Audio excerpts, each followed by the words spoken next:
اعوذ باللہ من الشیطان الرجیم، بسم اللہ الرحمن الرحیم۔ آج کا ہمارا جو ٹاپک ہے وہ origin of the state, the social contract.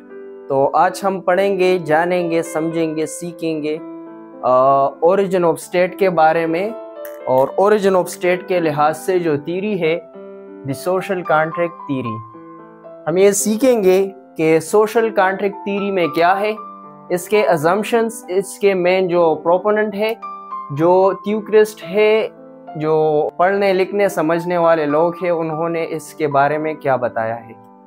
تو اوریجن آف دی اسٹیٹ، جیسا کہ ٹاپک میں نے پہلے بھی سمجھایا تھا کہ اسٹیٹ یا ریاست کی شروع ہونے کا عمل یا ریاست کیسے وجود میں آیا۔ اوریجن آف دی اسٹیٹ، بسم اللہ الرحمن الرحیم، السلام علیکم۔ آج ہم پڑھیں گے origin of the state. Origin of the state میں ہم پڑھیں گے دی سوشل کانٹریکٹ تھیوری۔ پچھلے والے لیکچر میں ہم نے اسٹیٹ کو جانا تھا، اسٹیٹ کی ڈیفینیشن اور اوریجن آف اسٹیٹ کے بارے میں انٹروڈکشن۔ تو آج ہم کریں گے اس کی مد میں جو پہلی تھیوری ہے، جو سب سے مشہور اور سب سے امپورٹنٹ، وہ ہے the social contract theory. The social contract theory میں یہ ہے کہ سارے ہیومن بینگز جو ہے وہ نیچرل اسٹیٹ آف نیچر میں رہ رہے تھے، اور انہوں نے مل کے ایک ایگریمنٹ کیا، ایک کانٹریکٹ کیا، جس میں جو ہے سارے ہیومن بینگز نے اپنے جو کچھ انہیریٹنٹ نیچرل رائٹس تھے وہ ایک سینٹرلائزڈ اتھارٹی کو سونپے in return of some security for life and peace. تو یہ اس کا مین ازمپشن ہے۔ دیکھتے ہیں کہ اس کی بکش ڈیفینیشن یا بکش جو اس کی ایکسپلینیشن ہے اس تھیوری کی، وہ کیا ہے۔ The state is a result of social contract where humans surrender natural rights to central authority in exchange of protection and stability۔ اچھا، تو اس کا مطلب یہ ہے کہ اسٹیٹ کا وجود اس نتیجے میں آیا کہ ہیومن بینگز نے ایک معاہدہ کیا، ایک ایگریمنٹ کیا، جس ایگریمنٹ میں ہیومنز نے اپنے بیسک جو انہیریٹنٹ یا نیچرل رائٹس تھے، ان میں سے کچھ رائٹس ایک سینٹرل اتھارٹی کو سونپے in exchange in return of protection and stability. تو انسان کو چاہیے تھی stability and protection for their life and inherent rights, protection against each other. تو ہیومنز نے کیا کیا، ایک سوسائٹی بنائی، اور ایک سوسائٹی کو اتنا فلرش کیا کہ اس سوسائٹی میں ایک سینٹرلائزڈ اتھارٹی، لیجیٹیمیٹ اتھارٹی بنی، اور اس اتھارٹی کو جو ہے اس سوسائٹی نے اپنے جو رائٹس تھے وہ سونپے، کچھ نیچرل رائٹس اس کے حق میں سرنڈر کیے، اور in result of that surrendering ان ہیومنز کو، اس سوسائٹی کو پروٹیکشن ملی، protection for their life and inherent rights and stability ملی ہیومنز کو۔ جو انارکی کی سچویشن تھی سوسائٹی سے وہ ریموو ہو گئی۔ اچھا، تو اس تھیوری کو سمجھنے کے لیے پہلے ہمیں سمجھنا پڑے گا نیچرل رائٹس یا انہیرنٹ رائٹس۔ انہیریٹنٹ رائٹس آپ کو سوشل کانٹریکٹ تھیوری کو سمجھنے کے لیے ایک اور چیز سمجھنا پڑے گی، وہ ہے the state of nature. State of nature میں ہیومن کیسا تھا، ہیومن نیچر کیا ہے اس اسٹیٹ میں، تو اس کے متعلق بہت ساری تھیوریز ہے۔ بعض کہتے ہیں کہ وہ گڈ ہے، بعض کہتے ہیں کہ وہ بیڈ ہے۔ تو ان دونوں کے بیچ میں جو ہے وہ مختلف قسم کے ڈائیلاگز اور مختلف قسم کے جو تھیوکرسٹ ہے، پولیٹیکل سائنٹسٹ ہے، ان کے بیچ میں ہمیشہ سے ایک ڈیبیٹ رہی ہے کہ ہیومن نیچر میں جو ہیومن تھا، پری اسٹیٹ جو ہیومن تھا، وہ گڈ تھا یا بیڈ تھا۔ تو اس بحث میں نہیں جاتے،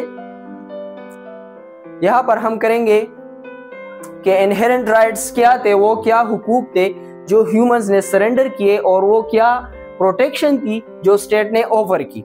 what was the real event, اس میں ہوا کیا، اس کی ریزلٹ کیا ہمیں ملی۔ اچھا، تو اس تھیوری کے مطابق جیسا کہ میں نے بتایا کہ اسٹیٹ کی اوریجن ہم دیکھتے ہیں ہیومنز بینگز کے درمیان میں ایک کانٹریکٹ، ایک معاہدہ، ایک ایگریمنٹ ہوا، جس کے نتیجے میں ہیومنز نے اپنے کچھ نیچرل انہیرنٹ رائٹس ایک سینٹرل اتھارٹی کو سرنڈر کیے، سونپے، ان ایکسچینج آف کیا، in exchange of protection and stability. اچھا، تو دیکھتے ہیں کہ نیچرل رائٹس کیا تھے۔ Natural rights was life, food, shelter and reproduction. تو یہ 4 رائٹس جو ہے وہ انہیرنٹ نیچرل رائٹس تھے جو کہ ہیومنس کو اس کی پروٹیکشن چاہیے تھی. ہیومن کو اس کے لائف کی پروٹیکشن چاہیے تھی، ہیومن کو اس کے لیے شیلٹر چاہیے تھا، ہیومن کو اس کے لیے فوڈ چین جو سپلائی تھا، ریسورس ورسز نیڈز تھے، نیڈز ورسز ریسورسز تھی، اس کی جو ہیومن کو پروٹیکشن چاہیے تھی کہ اس کے نیڈز جو ہے کو فلفل کرنے کے لیے اسے کوئی سیف گارڈ مل سکے. تو ہسٹری جو ہے، ہیومن ہسٹری میں ہمیشہ سے جو جنگ رہی ہے، جو ڈیولپمنٹ ہوئی ہے، وہ نیڈز ورسز ریسورسز کے جنگ میں، کے تضاد کے درمیان کے ان کے دونوں یا نیڈز اور ریسورسز کا جو پروپورشن ہے، جو ریشو ہے، اس کے مطلب اینڈ سرچ میں اور اس کے حاصل کرنے میں جو ہے وہ ہیومن ہسٹری نے ڈیولپ کیا. اچھا، تو اب دیکھتے ہیں کہ پری اسٹیٹ میں ہیومن کیسا تھا. جب ایگریمنٹ نہیں تھی، جب اسٹیٹ نہیں تھا، تو اس وقت ہیومن کس طرح سے تھا، ہیومن اپنے انٹریکشنز کس طرح سے کرتا تھا. تو اسٹیٹ آف نیچر میں رہ رہا تھا ہیومن. اسٹیٹ آف نیچر میں کوئی سینٹرلائزڈ اتھارٹی نہیں تھی، پولیٹیکل اینٹیٹی نہیں تھی، ڈیسیجن میکنگ جو ہے وہ ہر کسی کی اپنی ویل پہ اسٹیبلش تھی. رول آف دا اسٹرانگیسٹ یعنی جنگل کا قانون، کوئی اس میں جو ہے وہ سینٹرلائزڈ اتھارٹی نہیں تھی، پاور نہیں تھی، اور ہمیشہ سے جنگ جو ہے وہ ریسورسز پر رہی، نیڈز کو فلفل کرنے میں رہی، اور نیچرل انہیرنٹ رائٹس جو کہ فوڈ، شیلٹر اور ریپروڈکشن ہے، اس کی جو حصول، اس کے پروٹیکشن اور اس کو فلرش کرنے میں لگی رہی. اچھا، تو پری اسٹیٹ میں ہیومن جو ہے وہ اسٹیٹ آف نیچر میں رہتا، پری پولیٹیکل تھا، مطلب سیاسی نہیں تھا، سیاسی کا مطلب آرگنائز نہیں تھا، ڈس آرگنائز تھا. اچھا، وداؤٹ سینٹرل اتھارٹی تھا، مطلب انارکی تھی. اگر جس جگہ پہ سینٹرل اتھارٹی گورنمنٹ نہ ہو تو وہاں پہ انارکی ہوتی ہے، وہاں پہ جو ہے جس کی لاٹھی اس کی بھینس ہوتی ہے، مطلب جو پاورفل ہے وہ لیس پاورفلس کو جو ہے وہ محکوم کرتا ہے اور ریسورسز پہ قبضہ کر لیتا ہے. اچھا، تو پھر نیچرل رائٹس کا کوشچن آ جاتا ہے کہ natural what are the natural rights. کل ہم نے پڑھا تھا کہ فنڈامنٹل رائٹس، تو یہاں پہ ایک بات آ جاتی ہے کہ نیچرل رائٹس کیا ہے. تو نیچرل رائٹس، انہیرنٹ رائٹس، انسان کی جو بنیادی بیسک ضروریات ہے، اسکرپٹس میں، پولیٹیکل سائنس میں انہیں انہیرنٹ رائٹس کہا جاتا ہے. وہ حقوق جو انسان کے ساتھ پیدا ہوئے، جو انسان کی وجود کے ساتھ پیدا ہوئے، جیسا کہ انسان کے وجود کو، انسان کو فوڈ کی ضرورت ہوتی ہے، شیلٹر، فوڈ اور ریپروڈکشن، یہ 4 جو ایسے رائٹس ہیں جسے ہم انہیرنٹ رائٹس کہتے ہیں، جو نیچرل رائٹس ہیں ہیومن بینگز کے، انسان کے.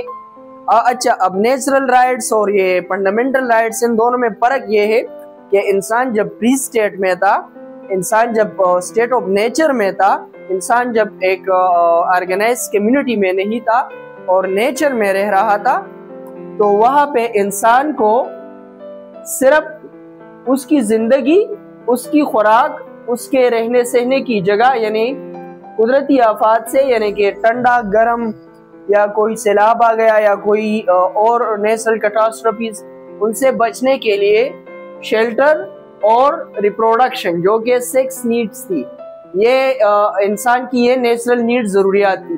پھر جیسے جیسے انسان نے ارتقاء کے عمل سے انسان گزرا اور انسان کو ایک آرگنائز کمیونٹی میں رہنے کی عادت ہوئی، دھیرے دھیرے تھرو پاور ڈائنامکس سوسائٹی میں ایک سینٹرلائز پاور سسٹم بننا شروع ہوا، پنپنا شروع ہوا، اور نیڈز اور جو ضروریات ہے اور جو وسائل ہے ان کے درمیان جو ان کو حاصل کرنے کے لیے جو جدوجہد تھی وہ زور پکڑتی گئی. انسانوں کی جو پاپولیشن تھی وہ بڑھنے لگی، تو انسانوں نے اسٹیٹ آف نیچر سے نکل کر انسانوں نے ایک معاہدے کی طرف چلنا شروع کیا جسے سوشل کانٹریکٹ کہا جاتا ہے. اب سوشل کانٹریکٹ تھیوری یہ ازمپشن دیتی ہے کہ اسٹیٹ یا ریاست کا جو وجود ہے وہ انسان کے پہلے کے دنوں میں جب انسان اپنے اسٹیٹ آف نیچر میں رہ رہا تھا. اسٹیٹ آف نیچر میں سے نکلنے کے بعد انسان جو تھا وہ ایک سوشل کانٹریکٹ میں چلا گیا.